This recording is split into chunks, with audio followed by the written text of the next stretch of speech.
ప్రభువు పేరిట మీ అందరికీ షలోం. ఈరోజు దేవుని వాగ్దానము. నీవు దేవుని మందిరమునకు పోవునప్పుడు నీ ప్రవర్తన జాగ్రత్తగా చూచుకొనుము. బుద్ధిహీనులు అర్పించున్నట్లు బలి అర్పించుట కంటే సమీపించి ఆలకించుట శ్రేష్టము. వారు తెలియకయే దుర్మార్గపు పనులు చేయుదురు. ప్రసంగి గ్రంథం 5వ అధ్యాయము 1వ వచనం. ప్రియ సహోదరి సహోదరులారా, ఈరోజు జీవాక్యము వినుచున్న మీ అందరికీ మన ప్రభువును ప్రేరక్షకుడైన యేసు క్రీస్తు శక్తి కలిగిన నామమున ఈ నూతన దినపు శుభములను వందనములను తెలియజేస్తున్నాను. ప్రియులారా, మనము దేవుని మందిరమునకు వచ్చేటప్పుడు అది కేవలము ఒక అలవాటు కాదు, ఒక ఆచారము కాదు, అది దేవుని సన్నిధిలోనికి ప్రవేశించుట. అయితే చాలాసార్లు మన శరీరాలు మందిరములో ఉన్న మన హృదయాలు బయటే ఉండిపోతాయి. మాటలు ఎక్కువగా ఉంటాయి, కానీ వినే మనసు తక్కువగా ఉంటుంది. అర్పణలు ఉంటాయి, కానీ వినయము ఉండదు.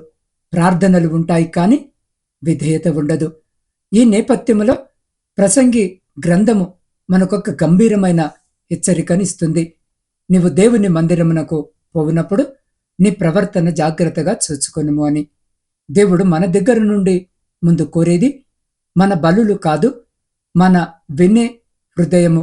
బుద్ధిహీనులు అర్పించే బలి కంటే దేవుని మాటను సమీపించి ఆలకించుట శ్రేష్టమని వాక్యము సెలవిస్తుంది. ఈరోజు ఈ వాక్యము ద్వారా పరిశుద్ధాత్మ మనల్ని ఒక ప్రశ్న అడుగుతా ఉన్నాడు. నువ్వు దేవుని సన్నిధిలోనికి ఎలా వస్తున్నావో చూసుకో అని. అలవాటు కోసమా లేక వినుట మార్పు కోసమా అని. ప్రియులారా, దేవుని మందిరములో మన ప్రవర్తన, మన వైఖరి, మన హృదయ స్థితి, ఇవన్నీ దేవుని దృష్టిలో ఎంతో విలువైనవి. ఈరోజు ఈ వాక్యములో మనము తెలుసుకునే విషయము, దేవుని సన్నిధిలో వినే హృదయము ఎందుకు శ్రేష్టము, అవివేకపు ఆరాధన ఎందుకు ప్రమాదకరము, మరి దేవుని మందిరములో మన జీవితము ఎలా పరిశుద్ధముగా ఉండవలెనో. ప్రియులారా, దేవుని సన్నిధిలో నిలిచి మాట వినుట శ్రేష్టము అని వాక్యము సెలవిస్తుంది.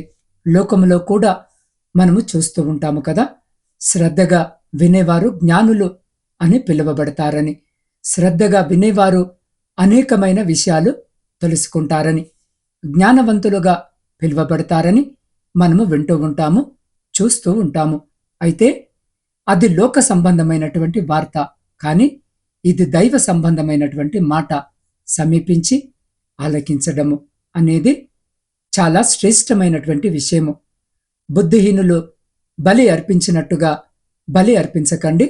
కొందరు బుద్ధిహీనులు లంచాలు తీసుకొని వడ్డీ వ్యాపారాలు చేసి వీరిని మోసము చేసి, దొంగతనాలు చేసి, అన్యాయము చేసి, మోసపు తీర్పులు తీర్చి ఆ వచ్చిన ఆదాయములో, సంపదలో దేవునికి కానుక ఇస్తూ ఉంటారు. అయితే ప్రభు అంటున్నారు, అది బుద్ధిహీనమైనటువంటి అర్పణ. ఆ బలిలో కొంచెమైనను కూడా నాకు అంగీకృతమైనది లేనేలేదు, కానీ నేను కోరుకునేది ఏదనగా ఆ బలులు ప్రక్కన పెట్టి నేను చెప్పుచున్న మాట ఆలకించుడి అని ప్రభు ఈరోజు ఈ వాక్యము వినుచున్న మనకు సెలవిస్తూ ఉన్నాడు. అయితే ఆయన ఏమి సెలవిస్తున్నారని మనము చూసినట్లయితే ఎన్నో విషయాలు వాక్యంలో రాయబడి ఉన్నాయి. అయితే శ్రేష్టమైనటువంటి ఒక విషయాన్ని ఈరోజు మీకు గుర్తుకు చేస్తాను. మార్కు సువార్త 12వ అధ్యాయము 33వ వచనము. పూర్ణ హృదయముతోనూ, పూర్ణ వివేకముతోనూ, పూర్ణ బలముతోనూ ఆయనను ప్రేమించుటయు, ఒకడు తన్ను వలె తన పొరుగు వారిని ప్రేమించుటయు సర్వాంగ హోమములన్నిటికంటేను బలుల కంటేనూ అధికమని ఆయనతో చెప్పెను అన్న వచనము ప్రకారము, ప్రియులారా, చదివిన వాక్య భాగములో ఆయన ఏమని మాట సెలవిస్తున్నారు అని ఇక్కడ మనము చూస్తే, ఒక శాస్త్రి ఆయన వద్దకు వచ్చి తర్కించడానికి, తన జ్ఞానముతో ఆయనను శోధించడానికి వచ్చి ఆయనను అడుగుతున్నాడు.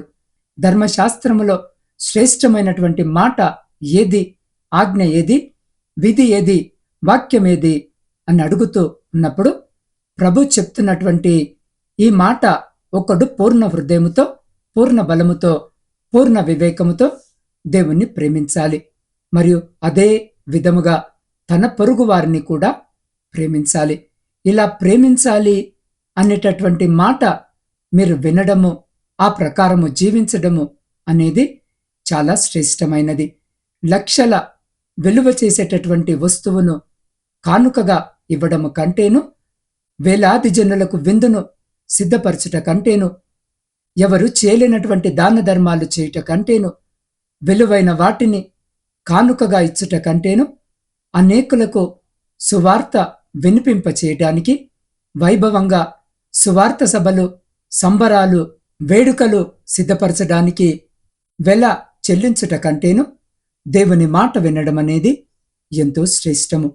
ప్రియులారా, నేటి తరములో మనము దాన్ని అనుసరించవలసినటువంటి విధము ఏదనగా, దేవుని సేవ చేస్తున్నామని గొప్ప గొప్ప పేర్లు పెట్టుకోవడము కంటే, ఖరీదైనటువంటి వస్త్రములు ధరించుట కంటే, వేలాది సంఘాలు కట్టామని చెప్పుకొనుట కంటేను, మాతో మాట్లాడటానికి మీరెదురు చూడాలి, సమయం కొరకు వేచి ఉండాలని చెప్పుట కంటేను, నేను సంఘ పెద్దనని అనుకొనుట కంటేను, ఆ సంఘములో ప్రత్యేక స్థాయిని కోరుకొనుట కంటేను, నేను ఎప్పటి నుండో విశ్వాసములో ఉన్నాను, సంఘములో స్థిరపరచబడి ఉన్నాను, ఈ సంఘము పునాదులు వేయబడక ముందు నుంచి నేనిక్కడ ఉన్నాను అని చెప్పుకొనుట కంటేను, నాకు చెప్పకుండా ఇక్కడ ఏది జరగదు అని అనుకొనుట కంటేను, దేవుని మాట వినడము, ఆయన మాట ఆలకించడం అనేది చాలా శ్రేష్టము.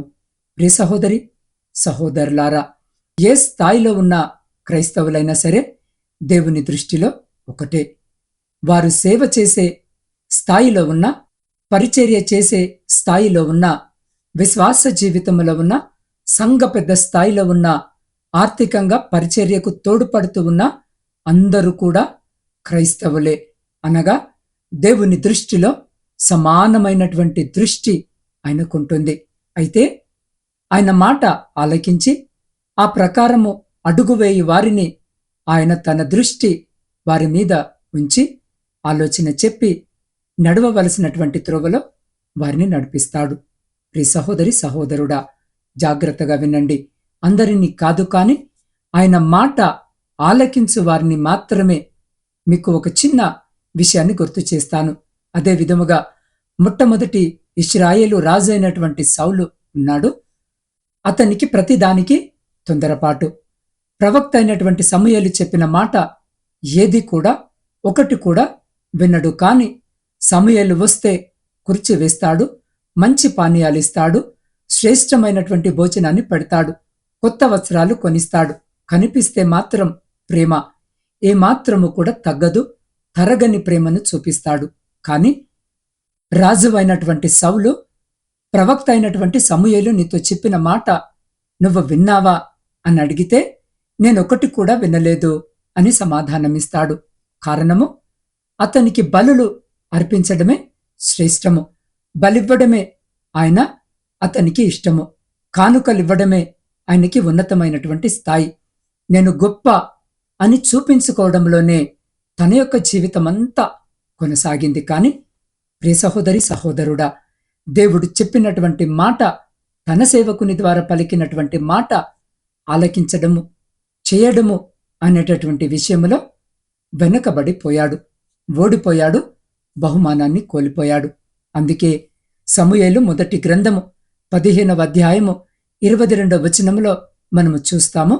సమూయేలు సౌలుతో అంటున్నాడు, ఒక మాట, బలులు అర్పించుట కంటే ఆజ్ఞను గైకొనుటయు, పొటేళ్ల క్రొవ్వు అర్పించుట కంటే మాట వినుటయు శ్రేష్టము అని. అవును ప్రియులారా, సమూయేలు కూడా అదే మాట మాట్లాడుతున్నాడు. నువ్వు బలులు అర్పించడము శ్రేష్టమని నువ్వు అనుకుంటున్నావు సౌలు, కాని మాట వినడము ఎంతో శ్రేష్టమయ్యా. నువ్వు దేవునికి బలివ్వాలి అన్నటువంటి ఉద్దేశము మంచిదే. కాని ఏ శత్రువులనైతే నువ్వు ఓడించి వాళ్ళందరినీ తొత్తులుగా చెయ్యి అని దేవుడు చెప్పాడో, నా ద్వారా కానీ నువ్వు ఆ పని చేయలేదు. ఆ పని చేయకుండా దేవునికి బలివ్వడానికి నేను ఆ శత్రు దేశంలో కొన్ని ఎడ్లను, పొటేళ్లను, విలువైనటువంటి ఆభరణాలను తీసుకొని వచ్చాను, దాచాను అని చెప్పావే, ఎంత బుద్ధిహీనమైనటువంటి క్రియ చేశావు సౌలు అని సమూయేలు సౌలు మీద కోప్పడి అతనితో ఇట్టి శ్రేష్టమైనటువంటి మాటను సెలవిస్తూ ఉన్నాడు. ప్రియ సహోదరి, సహోదరుడా, మాట వినడము శ్రేష్టమయ్యా. ఆజ్ఞలు గైకొనడము ముఖ్యమయ్యా. బలులు అర్పించడము అంత ముఖ్యమైనది కాదు నాయనా. అవి ముఖ్యమైనవి అయినప్పటికీ కూడా దానికంటే ముఖ్యముగా నీ హృదయము దేవుడితో అంట కట్టబడటము అనేది ఎంతో శ్రేష్టము నాయనా అని సౌలుతో సమూయేలు పలికినట్లుగా పరిశుద్ధ లేఖన భాగములో మనము గమనించగలము. ప్రియ సహోదరి, సహోదరుడా, కొందరిని చూస్తూ ఉంటే బలులు అర్పించడంలో ఎలా కనిపిస్తారు అంటే, నేటి తరములో సబ్స్క్రైబ్ చేయడానికి ఛానల్కి ముందుంటారు, కానీ వాక్యము వినడానికి వెనుక ఉంటారు. మెచ్చుకోవడానికి, మనతో మాట్లాడటానికి ఇష్టముగా ఉంటారు, కానీ మనము చెప్పిన వాక్యాన్ని ఇతరులతో పంచుకోవడానికి వెనుక ఉంటారు. భయపడుతూ ఉంటారు, వెనుకంజ వేస్తూ ఉంటారు. కారణము, బలులు అర్పించేవారిగా మిగిలిపోతున్నారు, కానీ ఆయన మాట వినేవారుగా నిలిచి ఉండుటలేదు. అందుకే నేను కొందరితో చెప్తూ ఉంటాను, మీరు సబ్స్క్రైబ్ చేసేదానికంటే, లైక్ కొట్టేదానికంటే వాక్యాన్ని ఇతరులకు పంచడము ప్రాముఖ్యమని, మీ ప్రార్థన అవసరతలను మీరు నాకు తెలియజేయండి. అంత మట్టుకే వారితో చెప్పేది. కొందరంటారు, ఇలా వాక్యాలు వస్తే వినండి అని చెప్పినప్పుడు, అలాగే బ్రదర్, నేను సబ్స్క్రైబ్ చేస్తాను అని అంటారు. మీరు సబ్స్క్రైబ్ చేయడం కంటే ముఖ్యముగా మీరు పరిచర్య ద్వారా, పులిమంటి బెనర్జీ అనేటటువంటి ఛానల్ ద్వారా దేవుడు చెబుతున్నటువంటి మాటలను వినండి చాలు అని మాత్రమే వారికి నేను సెలవిస్తాను. కారణము, బలి అర్పించుట కంటే మాట వినుట శ్రేష్టము. ప్రియ సహోదరి, సహోదరుడా, ఈరోజు మనము చూస్తూ ఉంటే తోటివారిని ప్రేమించే విషయంలో వెనుక ఉంటారు, కానీ వీధులలో సహాయము చేసేవారుగా ముందు ఉంటారు. భోజనము పెట్టడానికి ముందుంటారు, కానీ వారి హృదయానికి మన వల్ల బాధ కలుగుతుంది, నొచ్చుకుంటున్నారు అనే విషయంలో వెనుక ఉంటారు. బైబిల్ చదవడంలో ముందుంటారు, కానీ బైబిల్లో ఉన్నటువంటి విషయాలను తోటివారితో పంచుకునే విషయంలో భయపడుతూ వెనుక నిలిచిపోతారు. ప్రార్థించడంలో ముందుంటారు, కానీ పవిత్రముగా తమ పెదవులను కాపాడుకోవాలి, తలంపులను కాపాడుకోవాలి అనేటటువంటి విషయంలో వెనక ఉంటారు. శ్రావ్యంగా సంగీతముతో వాయిద్యాలు వాయిస్తూ పాటలు పాడుతారు, కానీ హృదయపూర్వకముగా ఆయనను ఆరాధించే విషయంలో వెనుక ఉంటారు. అయ్యో, నా పేరు పెట్టబడినటువంటి నా స్వకీయ సాంపాద్యమా, నా ప్రియమైనటువంటి జనాంగమా, మీరు బలులు అర్పించుట కంటే నా మాట వినడం అనేది శ్రేష్టము. మీరు నన్ను పూర్ణ హృదయముతో ప్రేమించండి, మీ తోటి వారిని ప్రేమించండి అని ప్రభు ఈరోజు ఈ వాక్యము వినిచిన్న మనకు సెలవిస్తూ ఉన్నాడు.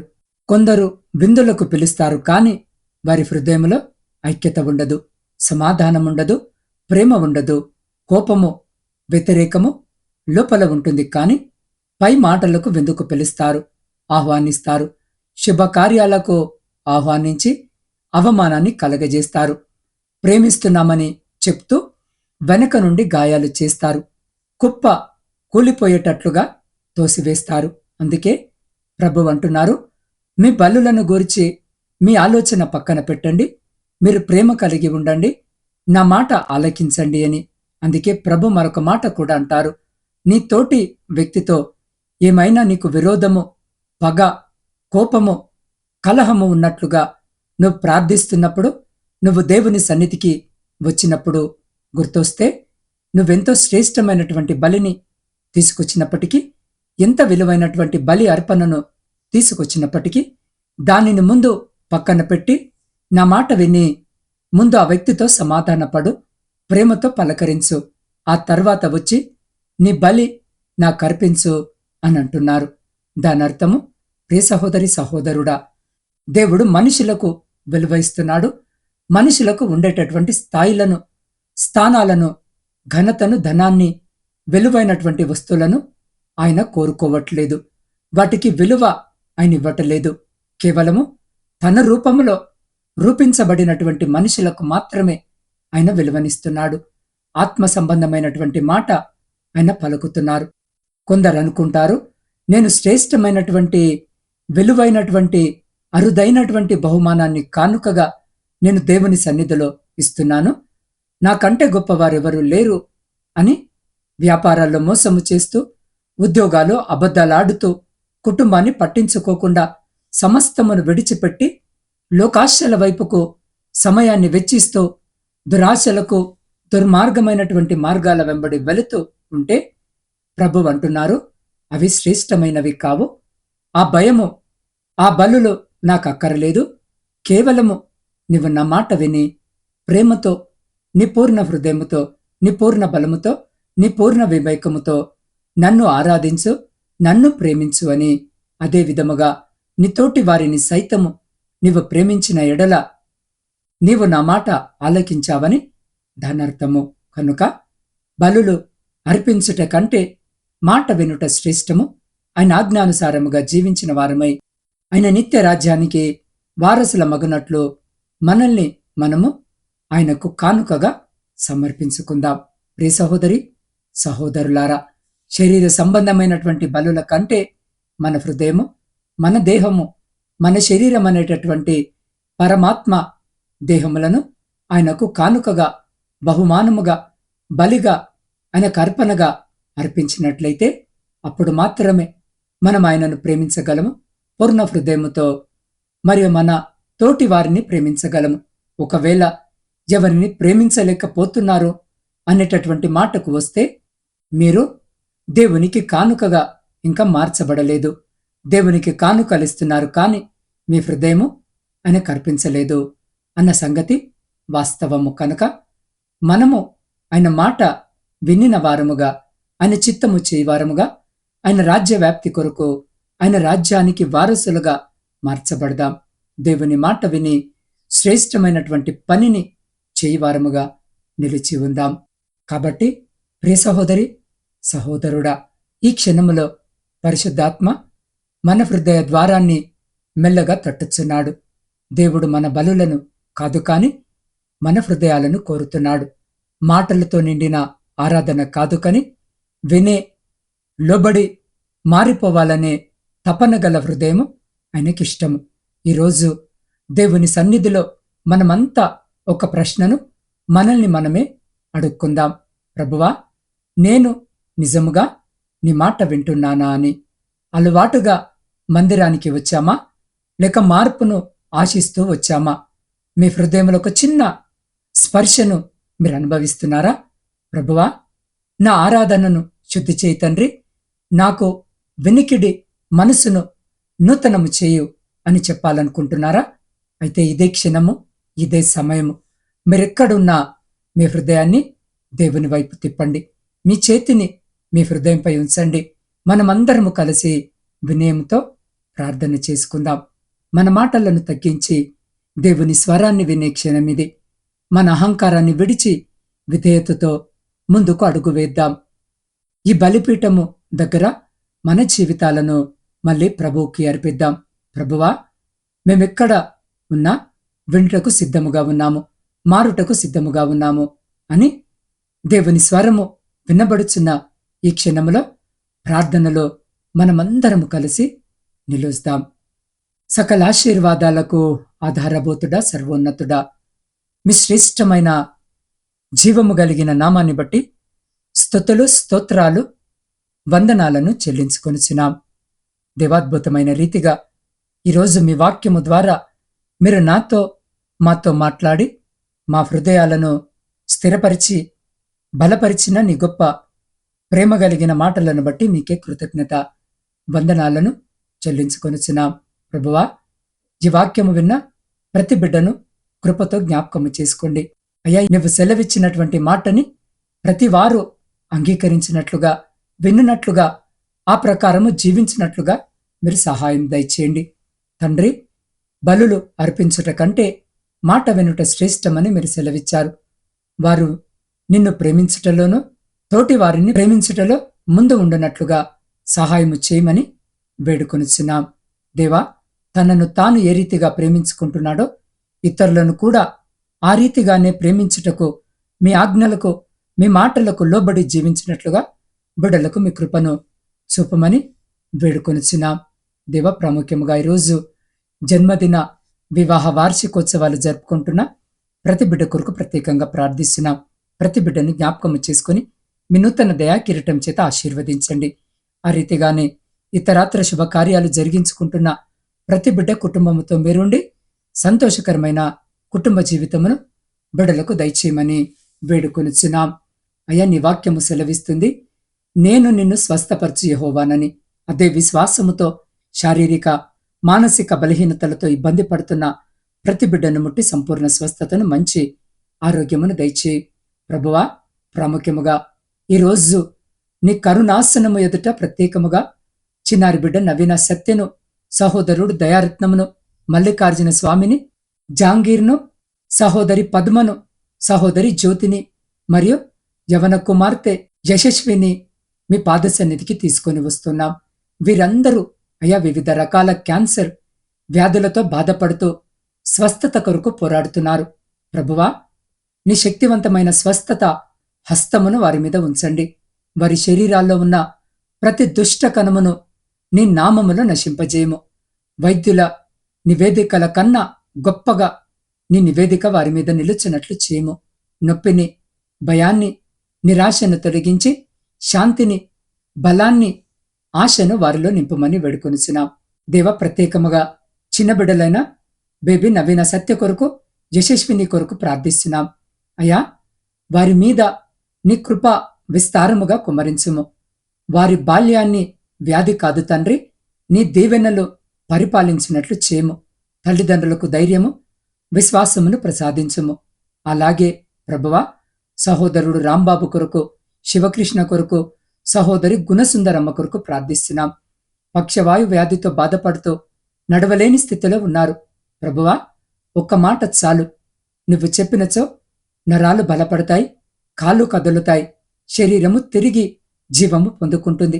వారి శరీరములోని ప్రతి నరము, ప్రతి కండరము, ప్రతి ఎముక నీ నామములో పునరుద్ధరించబడినట్లు ఆజ్ఞాపించుము. లేచి నడిచే కృపను, సాక్ష్యముగా నిలిచే అనుగ్రహాన్ని వారికి దయచేయండి. ప్రభువా, ఈ అందరి కుటుంబాల మీద నీ శాంతిని కుమరించుము. అలసటకు బదులుగా బలాన్ని, కన్నీటికి బదులుగా ఆనందాన్ని, భయానికి బదులుగా విశ్వాసాన్ని ప్రసాదించుము. ఈ వ్యాధులు వారి అంతము కాకుండా నీ మహిమకు సాక్ష్యముగా మారున్నట్లు చేయమని వేడుకొనిచున్నాం. దేవ, ప్రత్యేకముగా ఇదిగో నీ ప్రియ కుమార్తె సహోదరి కుసుమ కొరకు ప్రార్థిస్తున్నాం. బిడ్డని దినము నీ కృపాసనం ఎదుట తీసుకొని వస్తున్నాను. అయా, బిడ్డ తన MBBS మొదటి సెమిస్టర్ బయోకెమిస్ట్రీ పరీక్షను వ్రాయిచున్న ఈరోజు నీ సన్నిధిని ఆ బిడ్డతో ఉండనివ్వండి. ప్రభువా, ఆమె హృదయంలో ఉన్న ప్రతి టెన్షన్ను, భయాన్ని, ఒత్తిడిని నీ పూర్ణ శాంతితో తొలగించండి. దేవుడు మనకు భయపడే ఆత్మను కాదు, కాని శక్తి, ప్రేమ, సమాధానము గల ఆత్మని ఇచ్చెను అనే నీ వాక్యము ఆమె జీవితంలో నెరవేరినట్లు చేయండి. ఆమె చదివిన ప్రతి దాన్ని సరైన సమయంలో గుర్తుకు తెచ్చుకొనగలిగే జ్ఞాపక శక్తిని, స్పష్టమైన ఆలోచనను ఆ బిడ్డకు దయచేయండి. తండ్రి, ప్రశ్నపత్రము తెరిచిన క్షణము నుండి చివరి జవాబు వ్రాయి వరకు అయ్యా నీ జ్ఞానము ఆ బిడ్డను నడిపించినట్లు చేయము. కలవరము లేకుండా ఆత్మవిశ్వాసముతో, ప్రశాంతమైన మనసుతో పరీక్షను వ్రాయినట్లు సహాయం దయచేయండి. ఆమె చేతులను మీరే నడిపించండి. అయ్యా, ఆమె శ్రమను ఆశీర్వదించి మంచి ఫలితాలను అనుగ్రహించి నీ నామానికి మహిమ కలుగున్నట్లుగా ఆ బిడ్డను ఉన్నతముగా నిలబెట్టుము. ఈ పరీక్ష ఆమెకు భయముగా కాకుండా ఆశీర్వాదముగా మారున్నట్లు చేయమని వేడుకొనిచున్నాం. దేవ, ప్రాముఖ్యముగా కుటుంబ పోషణకై కుటుంబాలను వదిలి దూరదేశాలలో ఉద్యోగాలు చేసుకుంటున్న ప్రతి సహోదరి సహోదరుని కొరకు ప్రార్థిస్తున్నాం. ఈ దినము బిడ్డలను జ్ఞాపకము చేసుకోండి నాయన. వారి చేతుల కష్టార్జితాన్ని ఆశీర్వదించండి. వారు పనిచేస్తున్న చోట వారు నీకు సాక్షికరమైన బిడ్డలుగా, నీతి నిజాయితీగా కష్టపడి పనిచేసే బిడ్డలనుగా వారికి అటువంటి మనస్సును దయచేయండి. బిడ్డలు కుటుంబాలకు దూరముగా ఉంటుండగా ఒంటరితనము వారి దరి చేరకుండా మీరే బిడ్డలకు తోడుగా ఉండి మీ కృపలో భద్రపరచండి. కుటుంబాలను కూడా జ్ఞాపకము చేసుకోండి. కుటుంబాల్లో ఉన్న లోటును తీసివేయండి. అయా, వారి చేతుల కష్టార్జితమును ఈ నూతన సంవత్సరంలో రెండంతలుగా ఆశీర్వదించండి. అనేకులకు ఆ బిడ్డలు సాక్షికరమైన బిడ్డలుగా ఉండుటకు కృప చూపండి. అయా, బిడ్డలకు ఉన్నటువంటి పాస్పోర్ట్ సమస్యలు కానీ, వీసా సమస్యలు కానీ, ఇమిగ్రేషన్ సమస్యలు కానీ, మెడికల్ సమస్యలు కానీ ఏవి వారికి అడ్డంకులుగా ఉండకుండా నీ కృపతో వారి ప్రతి సమస్యను వారికి దూరపరిచి బిడ్డలకు శాంతి, సమాధానము, మంచి ఆరోగ్యము దయచేయమని వేడుకొనుచున్నాం. అయ్యా, ప్రపంచంలో శాంతిని, సమాధానాన్ని కలిగించండి. విడిపోయిన విచ్ఛిన్నమైన కుటుంబాలను తిరిగి కట్టండి. అయ్యా, ప్రాముఖ్యంగా ఈ ఉదయకాల సమయము, ఈ నూతన దినములో మరొక మారు నా ఆత్మీయ కుటుంబ సభ్యులందరినీ మీ పరిశుద్ధ పాదాల చింత పెడుతున్నాను. ప్రతి బిడ్డను పేరు పేరున మీరు జ్ఞాపకము చేసుకుని దీవించి ఆశీర్వదించండి.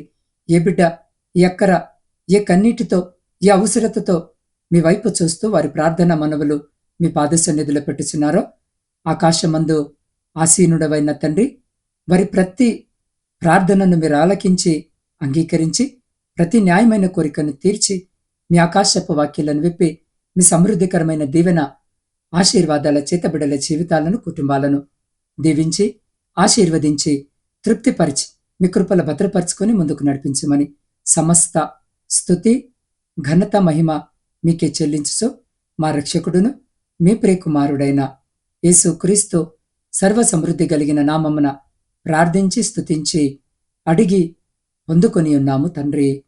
ఆమెన్. ప్రియ సహోదరి, సహోదరులారా, ఈ ప్రార్థనలో ఏకీభవించిన మీ అందరికీ వందనాలు. మీ జీవితాల్లో గాని, మీ కుటుంబాల్లో గాని ఎలాంటి అనారోగ్య సమస్యలున్నా లేదా ఏదైనా భారము మిమ్మల్ని కృంగదీస్తుంటే మీరు ఒంటరి వారు కారు. మీకోసము ప్రార్థించడానికి నేను ఎల్లప్పుడూ సిద్ధముగా ఉన్నాను. మీ ప్రార్థన అవసరతలను క్రింద ఉన్న కామెంట్ సెక్షన్లో తెలియజేయండి, లేదా వ్యక్తిగతముగా నా వాట్సాప్ నంబర్కు సందేశము పంపండి. నా వాట్సాప్ నంబర్ 84465037 8465037607. మీరు పంపే ప్రతి అభ్యర్థన కోసము నేను ప్రత్యేకంగా ప్రార్థిస్తాను. దేవుడు మీకు తోడయుండి మీ సమస్యల నుండి విడుదల కలిగించునుగాక. దేవుని కృప మీకు తోడయుండునుగాక.